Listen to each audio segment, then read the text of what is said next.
Hi everyone, so today we're going to start solving radical equations. So some of you might find this actually easier than simplifying radical expressions. So our first step is to always check to see if our radical expression on the left side is alone. This one is, there's nothing being added, subtracted, multiplied, or divided by it, and it equals 5. So once it's alone, you square both sides. So we're going to square it, and then we have whatever we do to one side, we have to do to the other. So once we square it, it gets rid of our square root. So we're just left with 7x plus 4. And then we do 5 squared is 25. And then you just solve it like a regular equation. So now we have 7x plus 4 equals 25. You subtract 4. 7x equals 21. And you divide by 7, so x equals 3. Now moving on to the next problem, the square root of 12x plus 3 equals 9. This plus 3 is not in our square root, so we don't have our radical expression alone like up here. So you have to get rid of whatever else is with it before you can square it. So we're going to subtract 3, so you always undo the operation. So when we subtract 3, that's just 0. So we have the square root of 12x equals 6, and now it's alone, so now we can square both sides.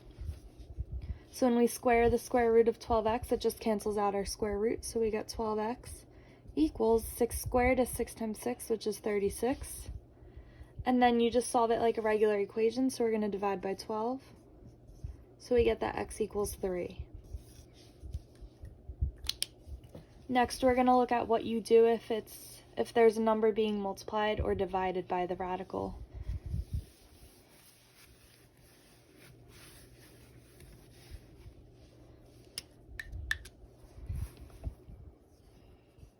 So we have 2 times the square root of 10x plus 4 equals 16.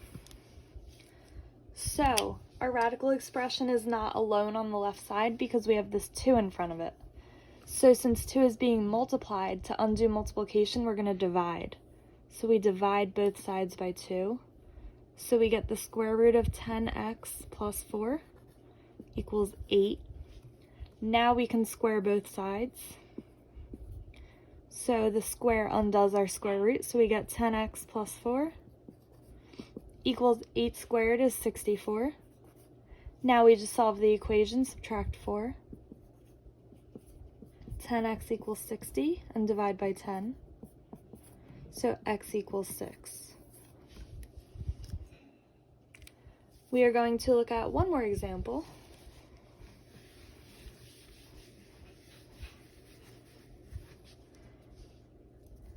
We have the square root of 5, x minus 4, divided by 2 equals 2. So now our radical expression is not alone because we have division. So to undo division, we're going to multiply. So multiply each side by 2. That cancels out because 2 divided by 2 is 1. So we have the square root of 5x minus 4 equals 2 times 2 is 4. And now you can square both sides because it's alone. So we get 5x minus 4 equals 4 squared is 16, and you're just solving the equation. So add 4, 5x equals 20, and divide by 5. So x equals 4. So pretty much in every single problem, you're going to undo the multiplication, division, addition, and subtraction by doing the opposite operation, then square both sides and solve the equation. So let us know if you have any questions.